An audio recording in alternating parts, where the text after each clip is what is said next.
Hello and welcome back to Talking Giants, brought to you by SeatGeek. It is December 4th, 2025, and the Giants finally have their bye week. And I am joined by Marshall Green of Giants Now by Chat Sports. Also does a great job with the Knicks too. Knicks Now by Chat Sports. I do want to give a little shout out first.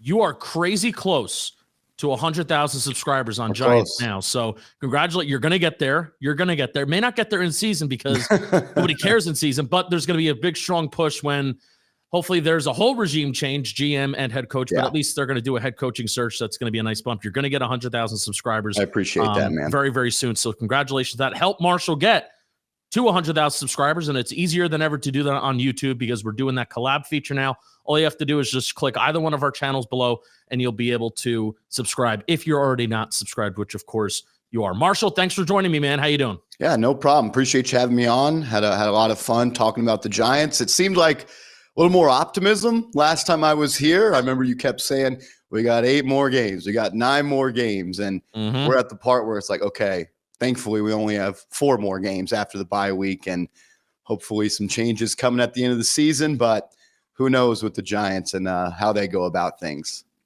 Yeah, so we just had Schoen Presser. I did a reaction video. Obviously, you do your reaction video too. But we're gonna. I kind of want to go in order here, kind of breaking down some things that was said, some things that he said. We'll talk about. I want to get your thoughts on head coaching candidates as well, since I know you've done work on that. We'll talk about Abdul Carter at the end too. But main chunk of this is going to be Schoen Presser. First of all, I want to give a shout out too to Big Blue Huddle. Hangs out with us at training camp all the time. He's there every day. Does a great job with everything that he does on his site. Posted the word for word transcript of Schoen Presser. If you simply just look up on Google Schoen word for word transcript or just full transcript, it's the first thing that pops up. So thank you to Big Blue Huddle. Yeah, so I do want to go in order and get your thoughts, and we'll go through it. So through Schoen's opening statement in his first 2 questions, he mentions how results aren't acceptable. Main priority is to support Mike Kafka through the final 4 games of the year. Mentions the departure of Dable and Bowen. Mentioned the good young core and how he still believes in their process. Okay. He also says he'll back Mike Kafka with any disciplinary measures, which he'll have that he has for Abdul Carter, and we'll talk about him later. Then really the main question, I think, honestly, the biggest thing to come out of this presser outside of Schoen kind of stumbling towards the middle and end of it when Jordan and Pat Leonard started to press him on some stuff. Question, have you been given any assurances that you'll be seeing the coaching search and into next year through? His response, again, our focus is going to be on supporting Kafka and his staff. Ownership will evaluate the entire football operation at the end of the season as they should, and then we'll go from there. Marshall? I felt like that was a weird question, and it was much different than the way that he answered the question last year. Shout out to Dan Duggan, who covers The Athletic. Go support him. He posted a little clip of what he was asked the same question last year. Has ownership told you that you'll definitely will be back? And Schoen says, I communicate with ownership all the time. I know Dabes talks about that continuously each time these questions come up. And we have a really good relationship with ownership, and we communicate constantly with them. And there's confidence in the plan and where we're heading. So I don't know if last year it was written in Sharpie that he was coming back, and maybe this year it's written in pencil and it could be erased. But I kind of got the sense that he doesn't know for sure if he's going to be sitting in this seat. I know we'll talk about later. He even said, God willing, if I'm here next year, I'll be better than I was this time next year. So, I mean, I don't think he even believes he has much to stand on. And he got pressed on that a couple of times. And I know he understood all the question, and I understand your question, Justin. But do you understand the question? I understand the question 7 times. It was a mess yesterday, and I thought that was a mess to start, and it kind of shifted. It was ownership will look at everything football operation-wise, and then towards the tail end of the presser is we're going to look at everything. He talked about the scouting. He talked about free agency. He talked about he even slightly mentioned strength and conditioning a little bit. So I don't know how you felt, but when I initially heard that, I kind of thought maybe he isn't as safe as we once thought. And that was pretty much a copy and paste of the Ian O'Connor tweet that came out right after Brian Dable was fired, where he said, pump the brakes. He's going to be evaluated when the season is over. They just need someone to lead the head coach search, which again is just so backwards in my opinion. Right. When Joe Schoen made clear, and we knew this too, Joe Schoen made clear that it was ownership's decision. Like, he didn't even say like, hey, it was a joint decision. It was the right move for the organization. I mean, this is a guy that I'm pretty sure, I'm not reporting this, but just based on what Mara had to say at the end of last year and knowing the type of person that Dable is, the type of quote unquote leader that Brian Dable is, which clearly not a good one, lack of accountability. I want to talk about lack of accountability a little bit later too, but very clear. Joe Schoen made it very clear. Ownership decision to let go of Dable. He probably didn't even want to let go of Brian Dable. Probably not, but understood why it needed to happen. But that's an ownership decision, So this gives me a little bit of hope. Like, do I right now, gun to my head, is Joe Schoen the general manager in 2026? Yes. Yeah. Do I think that percentage of likelihood has gone down, especially as the weeks have gone on? You mentioned the Ian O'Connor tweet. 100% absolutely. But then my overall question is, this is the age-old New York Football Giants question when the season's over in November and December, and we're going to evaluate things after the season's over. What else is there to evaluate that couldn't be evaluated already? Are you really going to use wins against Washington, Vegas, maybe Washington with Jaden Daniels come back? But I definitely think they're going to win against Vegas and Minnesota, not because the Giants are great, but because Vegas and Minnesota is that bad. Are you going to use that as justification that this is maybe heading in the right direction? It sounds crazy saying it out loud, but I feel like they've fallen into this trap before. What is there left to evaluate that can't be already evaluated right now? There's nothing. And you're 100% right. They are going to use these final 4 games with Joe Schoen and his roster under new coaching, despite Mike Kafka already being 0-3 as the new head coach and the new defensive coordinator being 0-1. Those culture wins, you know how important those are to John Mara. He's talked about when you trade players at the deadline, you're essentially trading in the season. And we're never going to tank, even though they tanked last year in week 18 in the second half. Yeah. After everybody found out that their jobs were safe. Yeah, exactly. And I agree with you. And my big brain theory is I think Joe Schoen kind of pounded the table last year for the Giants to keep Brian Dable as their head coach. Yes, 100%. Yeah, and I think he convinced John Mara, which I think it took a convincing, and it did. And that's why I think that it was then ownership's decision in week, whatever it was, 8 or 9 when he got fired. But yeah, there's nothing left to evaluate. Like, I'm not going to feel happy if the New York Giants go and beat the Raiders. Like, you know what? You're probably going to be favored in that game, and you probably should beat the Raiders, and you probably should beat the Minnesota Vikings, especially if Max Brosmer is going to be their quarterback. What a debut he had. Like, and this is the thing that's for that I really struggle with. You're going to evaluate Joe Schoen, which means there's at least a percentage chance that he could be fired, right? If you're even leaning any way that your general manager should be fired, 1, I believe you should just do it. But 2, wouldn't you want to fire him in season? That way you can get a head start jump on finding his replacement. So then that replacement can find the head coach. Because if you fire Joe Schoen on Black Monday following week 18, you're going to start the GM search. And then you're going to be behind on the head coach search, and you could potentially miss out on some candidates unless they do the Jacksonville Jaguar thing and they hire Liam Cohen and he gets to handpick the general manager or kind of suggest a guy that he wants to work with. So at this point, even if they do fire him after the season, which we're all hoping for, I still think the process is wrong. And I'm a big process over results guy. Yeah. Yeah. So is Joe Schoen. Not good for me. Clearly. Oh, yeah. You mentioned understand too. You mentioned that he understood. So he understood the question 7 times, but he understood things 13 different times. So again, I have the transcript. Thanks to Big Blue Huddle. The first understand was, I understand the frustration from fans, ownership, and the people inside the building. So he understands that. The next understand is he understands the question that was asked about the Giants, his focus on getting the Giants back to routinely competing. The next one is he understands the question surrounding where does the confidence come from around your belief that you can turn it around. He understood that question. There's pieces in place, and I understand the question, and I have confidence in our ability to and our ability and our process to find the next head coach. Okay, so he understands that. He also understands the question about him and Brian Daboll working as a collaborative pairing. He understands the magnitude of his actions, that being Abdul Carter, and also understands what it means to be a pro. So that's 7 understands. The 8th understand is he has an understanding of the landscape of the draft, that we could get Abdul Carter at 3. And then, this is when we were talking about trading back for Jackson, or trading up for Jackson Dart. He understands the landscape of the draft. Okay. He understands the question about, you mentioned the roster is better right now. And in year 4, in year 3 and year 4, but the win total, your 3 wins last year, 2 wins. How do you explain that? And he understands that question. He understands the question about, this is a bottom line business. Why do you deserve to be the one to see it through, despite under your leadership? He understands that question. He understands the leadership portion of wondering why he lets guys like Xavier McKinney, Saquon Barkley, Julian Love, Leonard Williams walk/trade them. He understands that leadership portion of that question. He understands question again, and he understands that this is a "what have you done for me lately" league. So he understood a lot of things.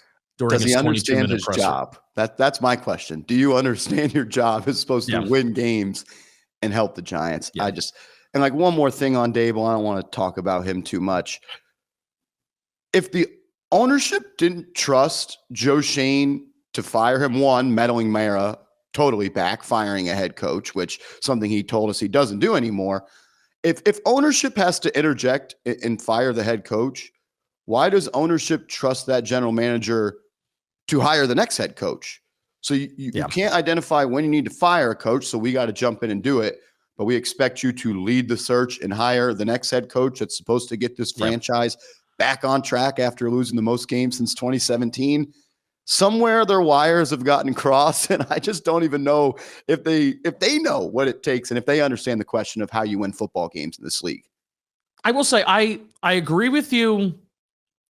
I agree in principle of your point, but head coach being like, if John Mara meddling with Jason Garrett with Joe Judge, that's like, okay, that's not great. That's not great. And forcing even like having Colombo come in. This is a little different, where I think the head coach is such a high level position. I get that. That if ownership really does feel like he's not the right guy, but the whole wacky part of this is how much Joe Schoen defended Brian Daboll. Probably Joe Schoen not fully even though he understands, not wanting to move on from Brian Daboll at that point.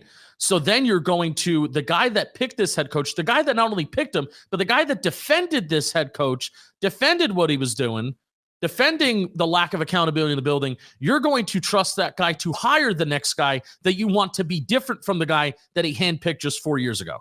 That's the wacky backwards part of it. Yeah. And the guy that he knew better than anybody, that was his best friend in Buffalo. I get it. General managers are going to miss on head coaches, and maybe not as much anymore. Usually in the past, general managers would get 2 stabs at getting a head coach, but I have no faith in Joe Schoen finding the next head coach. And that's what it boils down to. I don't know. All right. Before we keep going with Marshall, we got to take a break because I have to talk to you about SeatGeek. Why don't you join me December 21st for the Giants and Vikings game? I'm even going to go to the Giants Cowboy game. We don't know the date and time for that yet. And you can join me, get your tickets on SeatGeek. You can also get your parking passes on SeatGeek as well. The NBA and NHL seasons are ramping up as well. And with over 35 million downloads, SeatGeek is the #1 rated ticketing app in the entire world. There are more than 70,000 events listed on SeatGeek, including concerts, sports, festivals, and so much more. Join me. Come join me at these Giants games. I know they may not be all that fun, but they're going to be fun because I am there. Even the World Cup is coming to New York, New Jersey, and they're on SeatGeek as well. You know we came through for you guys. You can use code GIANTS2025 for 10% off your next set of tickets at SeatGeek. That's 10% off any tickets with promo code GIANTS2025. Now back to the show. I know we're only kind of towards the beginning of the overall pressure, but ownership will evaluate the entire football operation at the end of the season as they should. He said that twice, and then we'll go from there. Makes me sleep a little bit better at night as the season's winding down, and as we're going to watch these 4 games, and as the Giants will probably win 2 or 3. of these final 4 games. You would think, but they still are a bad team. Do you have any like crazy takes, opinions on it? It almost doesn't even fully matter because Brian Dable's gone, but the conversation did flip after, he talked about ownership is going to evaluate things. We still believe in our process. We have a good young nucleus of core of talent, reiterated that a couple times, but then the conversation did flip to Jackson Dart being Brian Dable's guy and not necessarily Joe Schoen's guy. And I won't read that full answer because Schoen went on for a bit, basically saying how it was a full organizational decision. Dart was the earliest top 30 visit Joe Schoen has ever scheduled. So he was on their radar even before Dabes knew about him. And that's an exact quote. Goes into the process of having to trade up for a quarterback and how that was an all hands on effort. So do you have any like strong takes from Joe Schoen saying that? Because I think the Buck's out. Like that was Dable's guy, regardless of what Schoen says. Yeah, and I think it's pretty obvious. I mean, we heard all fall last year, just like it was public knowledge. Joe Schoen was essentially paying rent in Boulder, Colorado, going to practices, going to games, and consistently there. And of course, the New York Giants scouting department knew about Jackson Dart before Brian Dable. That is their job, to scout players and then present them to the head coaches. So congrats. You get a pat on the butt for that one, Joe Schoen. Look, obviously Joe had to like Jackson Dart, but I do think it was Dable that was kind of the driving force there. And isn't the reason that Joe Schoen hired Brian Dable is to identify the next quarterback, help put a plan to get that next quarterback and develop that next quarterback? Didn't really get to do that third part. Neither should he have really gotten that opportunity. But like, I don't blame Joe Schoen for using a resource in Brian Dable, who is known as someone that can look at quarterback talent and see if they can transition into the NFL. I just thought it was, I don't want to say he stabbed him in the back, because I think that's a little bit too intense for this one, but it was kind of one of those like patted him on the head. He's like, no, that was my guy. We knew him before Dabes. We fell in love with him at the Senior Bowl. I scheduled him for a top 30 visit before anyone else. Yeah. And I want everyone to know he's my guy. And look, I get it. That's one of your few biggest wins and maybe your biggest win. I mean, still a long way to go. We've seen sophomore slumps for quarterbacks, but it was classic Joe. It was classic Joe to me. Wants to take the credit. And he did. Yeah. Yeah. Dart is here and Joe Schoen as the GM did draft him, which does matter. I have never gotten myself so my underwear twisted in a wad about the Giants and the quarterback position as the years have gone on, because so much else is wrong with the roster that I didn't even it doesn't even fully matter about who's is or isn't responsible for Jackson Dart being here, because number one, he's here. And then number two, why Joe Schoen should be fired has so much more else to do with the rest of the roster, the rest of his process, the rest of his building than what the lack of addressing the quarterback position through his first 3 years, or just swinging and missing on the Daniel Jones contract to begin with. It's so much more than just the quarterback for me. Yeah. So there's that. There was this quote. There was this part. It's very small. It's very minute. Am I grasping for straws? Yeah, but hear me out here, where he talked about we were number 10 in the league in offense. He says, I think we're 14 now. Mentioned how they were 30th last year in defense, how they're 30th again in defense, despite he listed all the guys that they added on defense: Abdul Carter, Paulson, the Debo, Javon Holland, Chauncey Golson, Roy Robertson Harris. He mentioned all those guys that they added, but we're still 30th on defense. I didn't expect that. And it's one of those things of, I hate when you very rarely hear from members of your favorite organization, especially like the football operation side of things. Not counting the coach. Obviously the coach talks every week, but when you hear from the GM or whoever, and they just bring up numbers, I think we're 10th in offense. What does that mean? I think we're 14th in offense. I think we're 30th in defense. What does that mean? Well, here's what it did mean. The Giants right now are 14th in total yards in the NFL, and they're 30th in total yards allowed on the defensive side. Why? I hate using total yards as like a measure. The total yards is not a measure of if you're a good offense or not. First of all, if they simply use something else, like points per drive, the Giants offense is 13th. EPA per play, they're 13th. So he could have given them an extra ranking up if he chose to go to any other kind of like efficiencies thing. So, and why does this matter? Justin, shut the fuck up about stats. All right, I get it. But you very rarely get an opportunity to speak in front of the media, your fans, the world that may be watching. And that's how you choose to present and justify what is either going right or what is going wrong, just total yards. It's a very small thing. I'm reaching, but that bothered the hell out of me. It did for you, and it did for me as well. Now, why would the New York Giants be closer to the top in yardage? I don't know. Maybe because they have a week 13 bye week and they've played almost one more game. They've played almost one more game than every other team. I mean, this was an opportunity for Joe Schoen to hit one out of the park here. I've been working on some, and I know you talk about this all the time. The New York Giants right now are 5th in big plays per game this year. Yes. How long have we talked about they got to be more explosive? They got to find a way to create chunk plays. Well, this year, you're inside the top 10 of explosive plays created per game, not total, per game. I think that would have been something that, look, does that win Joe Schoen the press conference? Obviously not. But speaking to us like we don't understand, and we're just going to accept that you say we're top 10 in offense, which we know means total yards, despite playing one more game than every other team almost at this point. Sometimes I think that maybe he thinks we're stupid, and maybe we are stupid.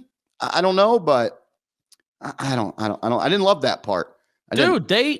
They've gotten off to fast starts, and that's something that Dabes and Kafka, especially Kafka, has been talking about for years. Probably since, I'm even going back to like 2017, 2018, they have been one of the worst teams. 2019 was a brief exception. Remember like the first couple weeks of the season where Pat Shermer, Eli Manning, they would score like every first drive touchdown, like, oh my God, we're the best team ever. And then they would fall apart.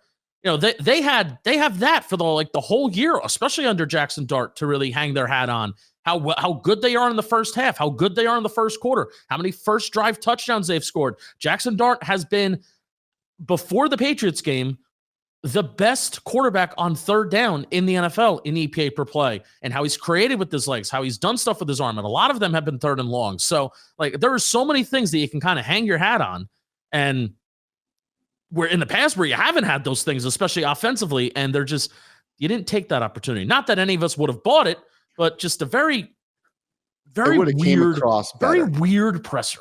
Yeah. I don't remember how many years ago you put out a tweet or a stat, or you said it in your show, and I thought it was awesome. It was ranking the team's explosive plays and matching their record up with them, and how more explosive plays equals more wins. And I'm looking at, shout out to Marcus Mosher on Twitter. Mosher, I'm not exactly sure how you say it.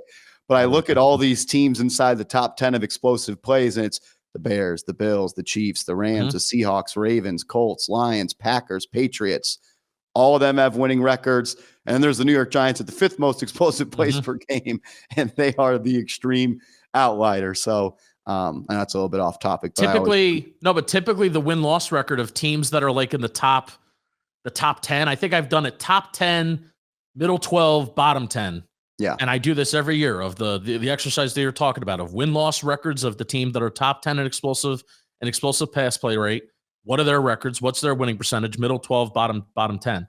I know for a fact it has always been around a 60% winning percentage if you are top 10. I think it's around 40% if you're in the middle 12, and then it's a little worse than 40% in the bottom 10. Like every year, it's correlated every single year, and it follows that. So the Giants are sounds like the one exception, because of course they are. Of course they are this year. They get explosive and they still lose. Yeah. So this is where we get to the part of the presser where Schoen kind of like falls apart. Like the first half, I was rereading it. I'm like, okay, well, kind of the first half of it, it's just ho-hum, whatever.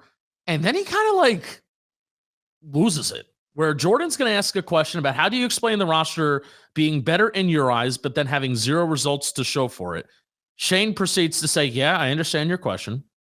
And then kind of like freezes And then instead of answering the question that Jordan asked, just starts talking about why the head coaching job is attractive and just starts listing players on the roster.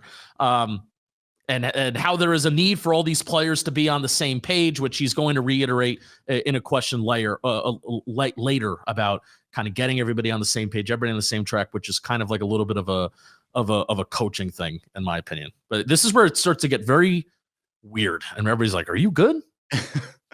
I'm looking at the transcript here, and I've watched the presser twice, but when I reread it, you mentioned that the roster is better right now. In year 4, year 3, and 4, the 4 win total, right? Your 3 wins last year, 2 wins. How do you explain that? Yeah, I understand the question. I'll just say this as we're looking through it as we go through the coaching search and what we may look like. That question was not about the coaching search whatsoever. No. Yeah, I don't know if he was flustered, if he wasn't prepared. I don't know how he can't be prepared. He was late to his own presser twice, the same number of wins the New York Giants have this year. Sorry to be super negative Nelly there, but poetic justice that Joe Schoen shows up 40 minutes late to his own presser when Abdul Carter's being benched for an entire quarter for showing up late to meetings. So it's kind of poetic. I think he would have like kind of broken the ice if he started the presser with, "Hey guys, sorry for being late. Shit happens." Like I think Abdul and I were carpooling this morning. Oh Lord. But yeah, I thought he kind of lost it there. You painted the picture perfectly. Okay, they have a young quarterback, and that's pretty good, playing a pretty good level for the rookie. They've got a number 1 receiver that had a historical rookie season. It's like, yeah, but the question was about why aren't you winning games, even though you say the roster gets better and better every single year. And I don't even think he knows the answer to that question. No, there is no good answer for any of this. There is no good answer for any of this. And I think he knows that, which is why this wasn't the level of, obviously not the level of like Pat Shermer had some bad pressures towards the end. Obviously the Joe Judge blow up in the 20-minute rant that he had after the Bears game and that why he should keep his job. This was definitely nowhere near that level. But I really do think in ownership's eyes, they probably saw Shermer being an asshole towards the end of 2019, being like, well, this guy's just checked out. This guy's done. Obviously the cherry on top of Joe Judge is the QB sneak against the Commanders, but even seeing that 20-minute and passionate rant about why he can turn this around probably played a role in him being fired. And again, if this sounds like there's no way this is true, I think this is true. I think this is part of it. And if I am John Mara, I think he may be watching what happened yesterday. And even though we know there are no good answers, there was going to be nothing that Joe Schoen that was going to say that was either going to make us even more upset or even start to even like him a little bit. But I think that he had to be looking at that a little bit, like not answering anything and like losing his composure.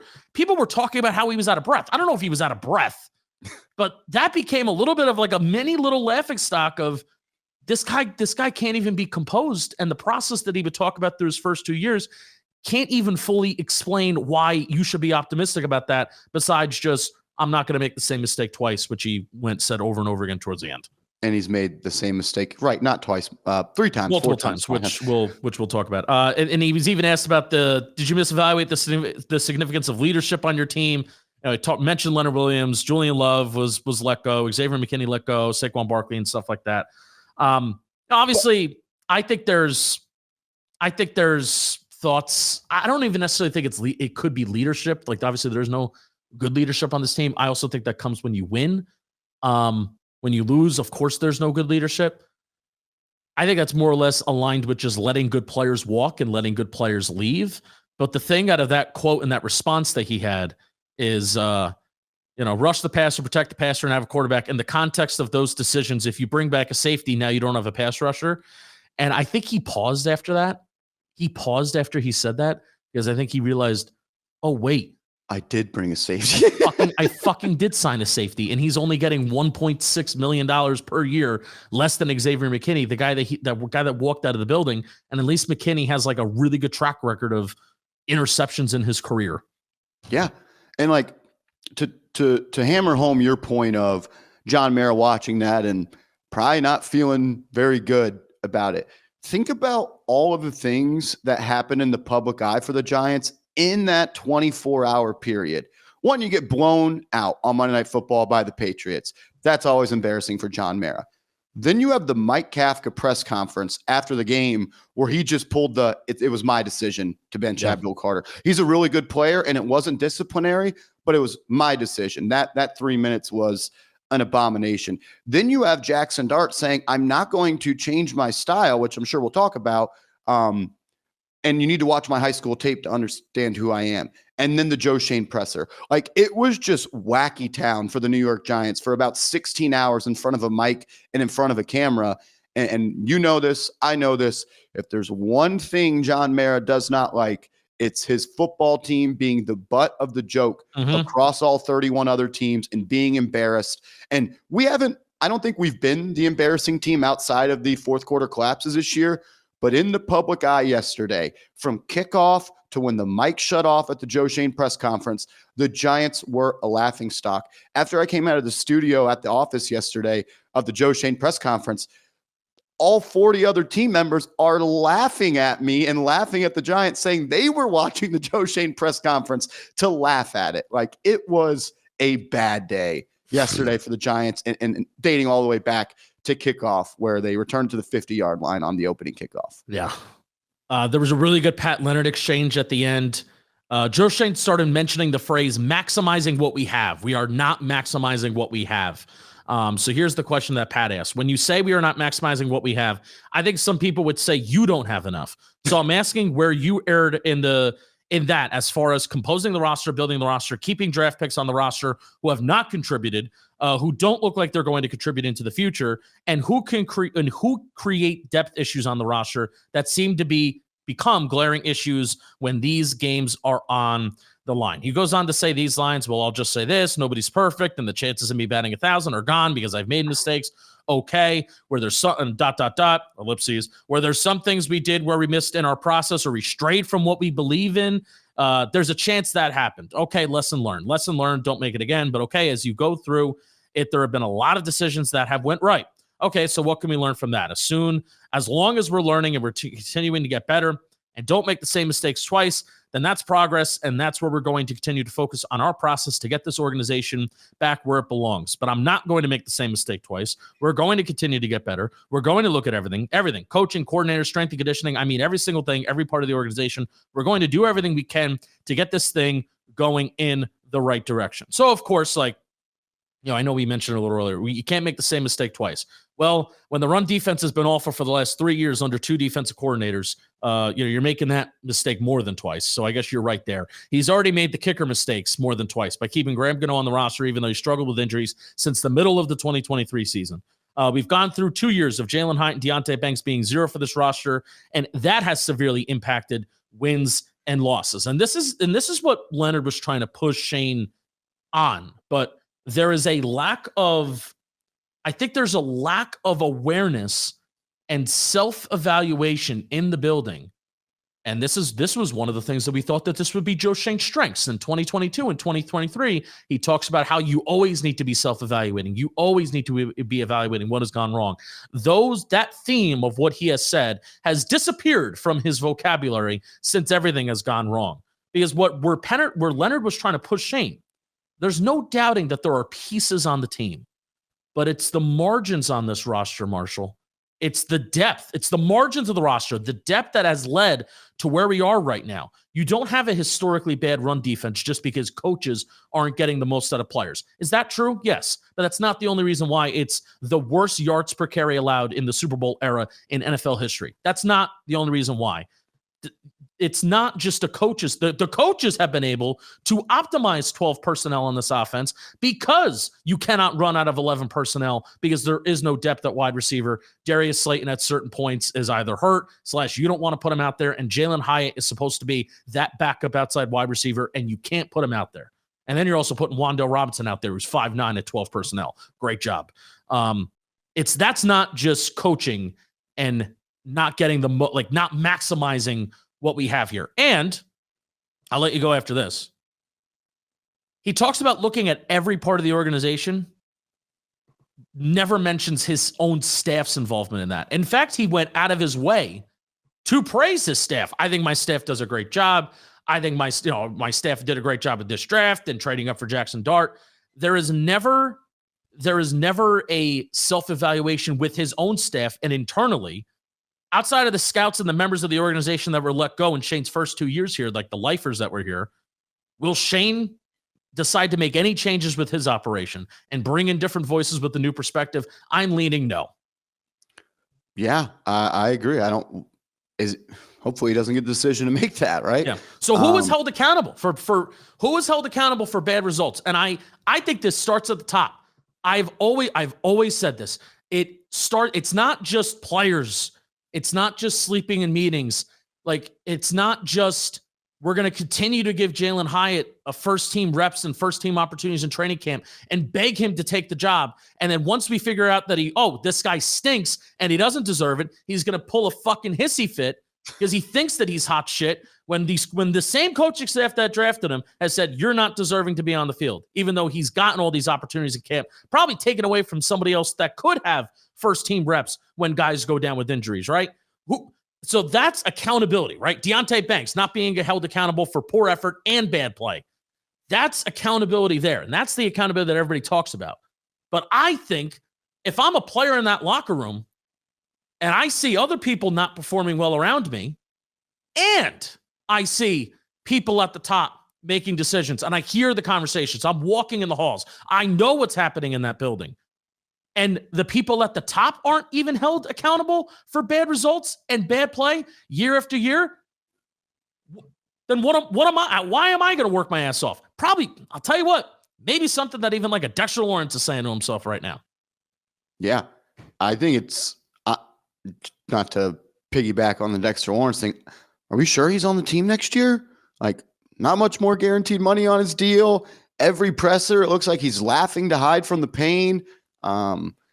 Yeah, I don't know. Look, I love Dex. I think we can all agree he's not having a great season this year. Not the point of this conversation. You're right. And look, what does accountability look like for Joe Schoen? You know what? I don't really know outside of being fired, because can't suspend the GM. You're not going to demote him. You're not going to let Brandon Brown make the decision. So but it's even like nobody around him. Nobody around him or in his staff, course, you know? Especially not the Mara disciples. They never get held accountable. And you're on the money here. The Giants lack accountability. And I think it was Jordan Renan. I saw a tweet that got aggravated by Big Blue Film Room that he talked to some players and they want a head coach that's going to be harder on them. So they are yearning for wanting to be coached and to be held accountable and to be held to a standard that the New York Giants just don't hold. And then when that doesn't work, we'll want to go back to, I compared it to like a presidential election. You know, after 4 or 8 years, you want somebody who's the exact opposite of what you have right now. It is the same thing with NFL head coaching cycles. It is the same thing. After Shermer, where Shermer really wasn't like a leader and a CEO, they went and got Judge. Judge was hard on people. Judge held people accountable. Yeah, the results weren't that good, but that's what you got, and they hated that. So I'm sick and tired of it's not just the coach. The coach. It's not. It's more than the general manager too, I think, at this point. You don't rack up the amount of losses the Giants have since 2017 and it be just one guy or two guys. It is a systemic problem from the top down. And I don't know if John Mara realized that in 2022 of January when he had to clean house, but I'm hoping in January of 2026, he and the people he's having to lean on at this point understand that there actually need to be wholesale changes and not just a new GM and not just a new head coach, like actual changes to this organization's process, how they handle things. And I'm not talking about an LED board in the draft room. Like, woo, that's been awesome. I was talking to my dad at Thanksgiving. He's like, I think we're 2 head coaches away. We're going to need one head coach to bring a culture, and then we're going to need another head coach to come in and actually win some football games. And it sadly does feel like, despite us wanting to believe, because we are fans, we want to believe we're close. Yeah. And Joe Schoen kind of gave an answer. He says, because he always does say, oh, we are close. We are close. We do this. We were 1-score games. He didn't do that yesterday, which that was a green check mark for him. He said, we're 2 wins. We're 2 wins. Yeah. So I don't know. I don't have the most confidence in them to get it right. What does accountability look like for them? I don't know. I don't know. The losing has warped my brain, and even I don't know what they need to exactly do in the entire organization. All right, we got to take one more break because we got to talk about DraftKings. One touchdown can change everything. The crowd, the momentum, the game itself. It never gets old. Feel that same rush with the DraftKings Sportsbook, an official sports betting partner of the NFL. Missouri listeners, listen up. DraftKings Sportsbook is now live in the Show Me state. Here's the best part. New customers, if you bet just $5 and if your bet wins, you'll get $200 in bonus bets instantly. So download the DraftKings Sportsbook app and use code JMFootball, all one word. That's code JMFootball. Bet $5 and get $200 in bonus bets if your bet wins in partnership with DraftKings. The crown is yours. Now back to talking with Marshall Green. So that was basically it. And of course, the final line, is it possible that a coach candidate might want to have their own GM, that they might not necessarily want to have a pre-existing general manager in place? The calls we've gotten, I think we're going to be able to fill the job. And that was what does that mean? What does that mean? Does the calls you've gotten mean people will take the job if you are the GM, or are there still other calls that you're not even making because you don't think that they would want to work with you? That's my question. My immediate negative answer was, oh, that means Lou Anarumo is going to be the head coach because they're going to hire someone that wants to work with Joe Schoen. And you know what? Maybe people do want to work with Joe, and people do think this roster has talent. And every roster outside of a couple has some nice pieces. But when you're 5-25 over your last 30 games, and I've started to get really frustrated with, they have talent. They have talent. Well, I'm sick and tired of that phrase. I want to gouge my eyes out. That is one that the producer of my show, Andrew, always says. And it's like, yeah, you know what? They do have talent because they are an NFL team and they don't have any cap space and they've had a lot of top 10 picks. So hopefully they do have talent. But at what point does the talent get talked about in a different light when they don't win games? It's a player problem. It's a coach problem. It's a GM problem. It's an everything problem. It is everything. Yeah. I can't believe we made it though 40 minutes in and we haven't talked about Chris Manhertz yet. I mean, no one's talking about Chris Manhertz. Joe Schoen wants you to talk about Chris Manhertz. Talk about Chris Manhertz. When you talk about the leaders on this team, which again, I don't want I understand his point. Even like Jihad Ward in 2022 was like a little bit of a leader of the team, right? Like Chris Manhertz is like a good player. Like good rosters have players like Chris Manhertz. If you're gonna get out there, you're gonna block, you're gonna be a specialist, you're gonna be good at one thing, you're gonna be cheap and you're reliable. Like you're a good role player. Like every roster needs guys like that. But it was just really funny. Like people are talking about Chris Manhertz. Like Joe Schoen wants you to talk about Chris Manhertz. Like that was just a really funny thought that I had yesterday. You mentioned at this point of the head coaching search, where they're at, like obviously you can't talk to anybody that is employed by another team. So like you can't go and talk to Lou Anarumo. You can't go and talk to Chris Shula. But what you can do is you can talk to Chris Shula's, you can talk to Chris Shula's buddy. You can talk to Chris Shula's brother. Funny enough for Lou Anarumo, you could talk to Louis Anarumo. Do you know who Louis Anarumo is? Oh, our best scout. Louis Anarumo was on his fourth season on the Giants staff and his first as a pro scout. He spent 2022 to 2024 as a scouting assistant. He was a recruiting intern at the University of Miami in 2021, and then he was promoted to recruiting assistant in 2022 prior to joining the Giants. A graduate of St. Thomas Aquinas High School in Fort Lauderdale, Florida. Anarumo was raised in West Lafayette, Indianapolis. He is the son of Lou Anarumo, who currently serves as the defense coordinator for the Indianapolis Colts. So the Giants will have a pretty good connection and a pretty good source with Lou Anarumo, who, by the way, what the hell, Louis Anarumo? Like, would have been really dope and cool if you could have got your father to come here when John Mara basically fired Shane Bowen at on the field in January. And then we all looked at each other and were like, Shane Bowen's going to be fired, right? Would have been dope if you could have got your father to come here. That's another thing. People, and I think it was Ryan Dunn, Levy Shot to Ryan, does awesome work covering the team. He's tweeted out that he thought Lou Anarumo was a slight favorite. And there's been some other tweets by beat reporters that have thrown his name out and other national reporters. And you're right there. If the Giants loved Lou Anarumo, and John Mara essentially blasted Shane Bowen to the sun at midfield of the Quest Diagnostic Center, why didn't they just go hire Lou Anarumo? And then people will say, well, Marshall, no one wanted this job. well, why? Well, if he loved Joe Schoen, when he take the job, and then what if Joe Schoen gave him a handshake deal? You're the interim head coach if we do fire Brian Dable. Like, I just don't understand. You didn't like him enough in 2022 to hire him when you interviewed him. You didn't like him enough to fire Shane Bowen when he was already virtually fired by the owner to go and make him the DC. Who knows if Lou Anarumo is going to be a good coach? I just think that would be the most Giants move of all time. And one more thing on the Schoen Presser. And look, I think it was right process 100% all the way through with the Saquon thing. And that is not even at the top, not even at the top of my reasons why Joe Schoen should be fired. But wasn't it kind of like funny when he said, well, if you want the running back, you don't get John Runyon. You don't get Jermaine Illuminor. It's like, why are we the only team that can't have multiple good players? Why are we the only team that can't pay all of their players? Where you look at all the teams that are contending and you look at the New York Giants cap sheet for 2027, 2028, probably the best thing Joe Schoen has done is the salary cap health going forward. Yes, I agree. I just, even when his process is right, it still feels like his reasoning is like still so twisted and wacky. Like, oh, you want Brian Burns? Oh, you don't get Xavier McKinney. I'll get you the worst version of him in 12 more months, though. And I'll get you Roy Robertson Harris, Jeremiah Ledbetter, and Nacho, and you'll be happy. Yep, and we will still have the worst run defense in the National Football League. I know he wouldn't have answered it. Well, he would have answered the question I wanted someone to ask when he said, we're learning from our mistakes.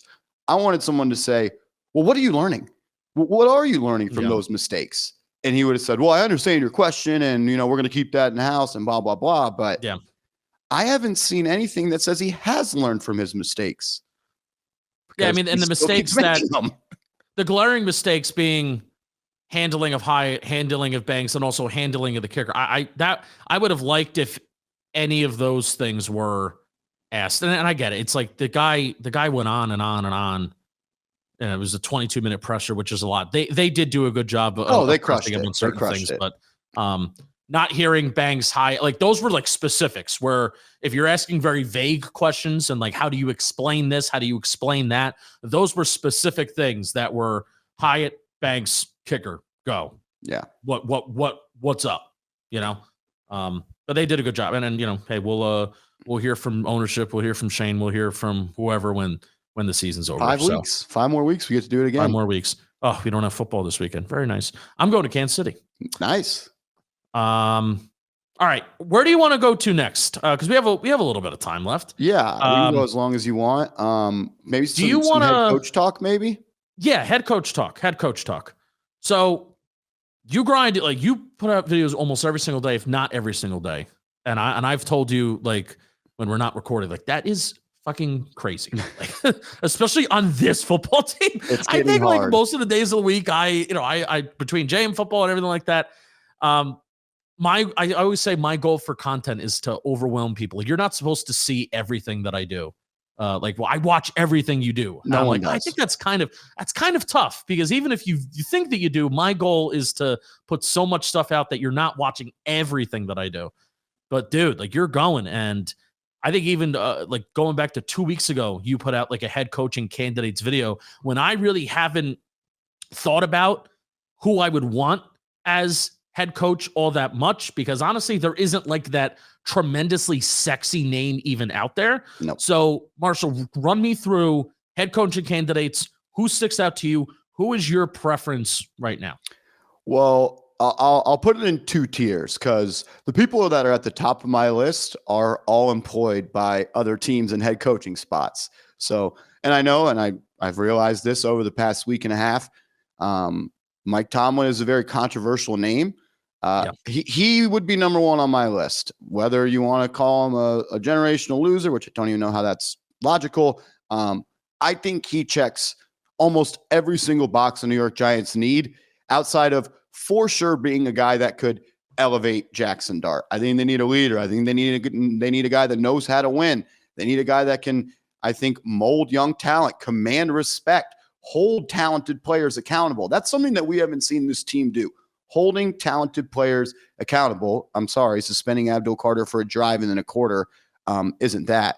But yeah, if the Steelers are going to move on from Tomlin, he's number one. If the Ravens are going to move on from Harbaugh, he's number two for me, the 1A, 1B, essentially. So let's move on from the guys that are employed as head coaches. I obviously haven't gotten to do enough research on every single candidate, but Chris Shula is at the top of my list. We have a diehard Rams fan in our office. He does some Rams content. I chopped it up with him for 30 minutes and started to listen to some press conferences for Shula. I'm a fan. I love the versatility he plays with on defense and the lack of talent, top-end talent, and like heavy investments that the Rams have on defense. He's making the most out of it. So I like that. I like him. I would really like Kubiak from the Seattle Seahawks. Yeah. Are the Giants going to go again, though, to a young coordinator on offense that hasn't been a head coach before? Yeah, probably not. I don't know. So those two guys are probably at the top of my list when it comes to coordinators. Jesse Minter, the Chargers defensive coordinator, is there. Anyone that's coached by Harbaugh, and you fall into that trap. You said the same thing with Belichick 10 years ago, 5 years ago, and even with Dable. But I like Minter. I like his style. He's up there. I liked Hafley, and I would still like to bring him in for an interview and see what his plan is. And with all these guys, I want to know who you're bringing in as an offensive coordinator. If you're a defensive guy, and if you're a defensive guy, offensive guy, who you're going to bring in on defense. So Hafley, he's a name I'm interested in. I haven't really found another young offensive coach that I'm really just banging the table for that I want the New York Giants to do an interview with. And then you get to maybe like a retread is how uninspiring would Mike McCarthy be? But also all he did in Dallas was win 12 games and they had the number one offense 2 times and he took Dak to another level. But do I want Mike McCarthy as the Giants head coach? Was it your father? Was it your father who said, I feel like they're 2 head coaches away from like really doing something? Yeah. I've had this thought, and this is a thought. This isn't my, oh my God, Justin Panic, well-researched. Like this is just fan thought. So you're not allowed to hold me accountable to this. If I'm right, then listen to it. Yeah, if I'm wrong, don't hold me accountable.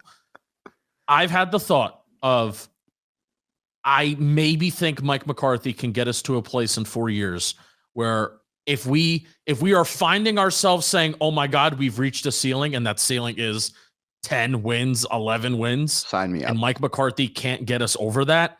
I think I want that. Yeah. And that's why people I've gotten so much pushback about the Tomlin thing. And I'm like, do we forget that he won 10 games last year with Justin Fields and Russell Wilson? Like, do we forget how impressive that is and how awesome it would be to be 7-time division champions and never have a losing season? And then maybe you do once he gets the culture and the building in the right spot to where you're knocking on the doorstep of elite success, which can we at least get to the second floor, but before we try to get to the sky deck? The only thing with Tomlin, man, I just have I love to hear your thoughts on him as well. I just have no confidence that OC. He can get an OC in here. And it right now, like we're not talking about if this Giants team didn't find a way to draft Jackson Dart, right? And we were going into an offseason with maybe Jameis as the starting quarterback this year. And man, the Giants just got to get through another year without having a rookie quarterback. If that was the state of this team, maybe my perspective would be different, because then it would just be like, well, there's no window for a rookie quarterback and there's no OC that has to get the most out of this young guy and form him up and find out if he's a franchise guy. If they were just continuing to wing it at the quarterback position, then I would be like, all right, maybe I could buy into it. But I think it is just so imperative for them not to mess up the system for Jackson Dart. Agreed. And the coaching that is going to go on the offensive side of the ball. So I inevitably and naturally will always have a lean to more offensive-centered coaches since they are the system, right? Like it's not, your OC, your play caller can leave, but Andy Reid is the system. Even the Mike McCarthy is the system. Even if there are different guys kind of pushing buttons in there, the system is still there. The language is still there. And then even like if I can get a defensive coach in here and I'm confident that he can pluck from a tree, where even if you lose your OC, like Mike McDonald coming from the Harbaughs, like coming from that Harbaugh type of thinking, I'm confident that a guy like Mike McDonald will be able to hire good offense coordinators, right? Even if he swings and misses on one in Grubb, he gets one in Clint Kubiak, which is awesome. Todd Bowles, like, I don't know where the hell that came from, but you want to know what? He just plucks and picks from maybe with the help of Bruce Arians, but he just picks from the Sean McVay tree. Yeah. And every single OC over there turns into a head coach, but he's just going to continue to take from McVay's staff, and it's just going to work for them, right? So if Shula comes from that McVay mindset and can get somebody in there with the good OC, then I'll climb aboard the defensive head coach philosophy and the defensive head coach type of approach. But that's why Tomlin, just zero confidence. Well, I agree with you with a lot of what you said. It is just zero confidence that they will have a top end offense. Yeah. And there's no certainty that they will. I hear that. And I've always been more of an offensive guy as well, because even if you hire a defensive coordinator and he nails the OC hire, probably going to go be a head coach in 2 years, but you can have the family tree to fall back on, like you just said. It's not a great head coaching cycle right now. And of course, you were 1 year away from Ben Johnson last year, and maybe there were some rumors that he wanted to be a Giants head coach. I don't know. But they're always 1 year late to the party, or year late. And like, look, I love Jackson Dart, but they're 1 year late to Drake May, and they're 1 year late to the head coach. Like, yeah. If you had to, and as we are filming this on, what is today, December 4th? December 3rd. Yeah, coming out December 4th. Yeah. If you had to say, as a fan, of course, nobody holding you hostage to this, unless you're right and they win Super Bowls, you get all the credit. Who's the leader in your clubhouse to be the next head coach? Who would you, not the leader, who would you want the most? I think of right now, I'm between Shula and I honestly, dude, McCarthy or Kubiak. I hate it. Because I don't think McCarthy can get you. He's not going to get you to the promised land, but I think he can help you. He can help you get to a place. Yeah. Honestly, and even with Mike McCarthy, like, if you're going to come in here and tell me you're going to hire Mike Nolan or some, defense coordinator, like, Mike McCarthy doesn't even necessarily have the best track record, even though he brought in Dan Quinn on the second try. Doesn't have the best track record of, like, just picking those defense coordinators at first too. So it's the same thing for an offensive coach. Like, I don't want to act like defense coordinator also doesn't matter too. It's about a vision for a team. And I think they're in a spot where stuff has been so bad where, you know what, if we start getting into territory where, oh my God, we're tapping out at 8, 9, 10, 11, whatever wins. Oh my God. Yeah. Yeah. Cool. Yeah. Sign me up. Jackson Dart winning 9 games in year 3. That'd be pretty cool. And then give me the thrill of a playoff game. Give me the thrill of a playoff game. And even if we're going to come out of it and lose it, all right, well, New York Football Giants are a playoff team. And hopefully it's building towards that instead of the anomaly, which we had in 2022. Right. And then you go all in on that football team. I think with the head coach, it seems like they have a type before they even say they're having a type. You've heard it. I've heard it. Yeah, CEO. Yeah, CEO. And like, who is that? Who is the CEO coach that you're looking at? Yeah.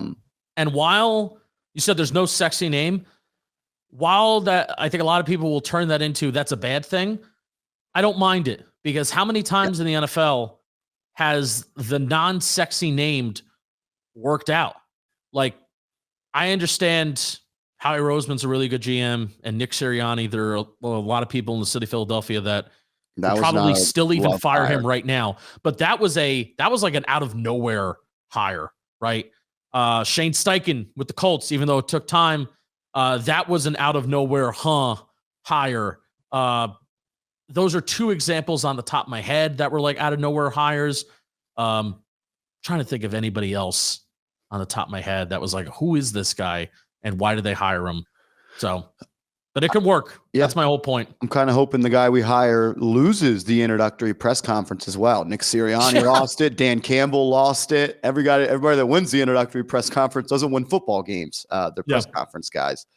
Yeah, I don't know. Shula, how much do we know about Chris Shula? We watch his defense, you talk to people, you listen to him at press conference. Seems like a good guy. He's got NFL blood. He's got that connection to the Giants as well, which I know is extremely important to them. Yeah. but Sean McVay hates the Giants. Though. Yeah, Sean does he convince him? No way, no how. Was his grandfather worked there and got fired? I was talking. My dad was telling me about it during Thanksgiving, but I don't know. Mike McCarthy, it feels like checks a lot of the boxes of what they want. How about Joe Schoen yesterday? Mike Kafka's getting a real shot. No, he's not. He may have had maybe he did get a real shot. Well, it ain't happening anymore. No. Why? So why isn't McCarthy we're talking about McCarthy like a lot of our times on McCarthy? Why isn't he even talked about? Yeah. Why is that not a name? Haven't heard him named. What's he at? Is he at the McCarthy Project now that he talked about with the Cowboys, where he was in his barn all summer long watching tape getting better? So now he's learning analytics again, I guess. I thought it was hilarious when you were talking about Aikman talking about analytics. That it was just he talks about it like it's witchcraft, like it's this this mad science. Like it's just numbers and probabilities. That's like all that it is. All right, man. Marshall, I guess we can wrap it under an hour, even though with ads, this will be over an hour because that's how this shit works. Marshall Green, thank you so much, man. Giants Now by Chat Sports. Get it to 100,000 subscribers. If you're a Knicks fan like myself, I mean, are you streaming like almost every Knicks game? During last year, we did 80 of them. This year, I kind of wanted to lean more into Giants, so Monday through Thursday during the Giants season, and then once Giants season is officially over, meaning they've run out of games since it's already over, we'll do as many games as we can. You're going to be getting to 100K on Knicks Now by Chat Sports too, because I think you're around like 81,000 when I saw. Playoffs is the goal. That's the goal for me, playoffs. Dude, that's nuts, man. And they're going to be a fun team. I'm excited for them. So thank you so much, man. And we'll catch up soon. We'll catch up in the offseason. Yeah, appreciate you having me on.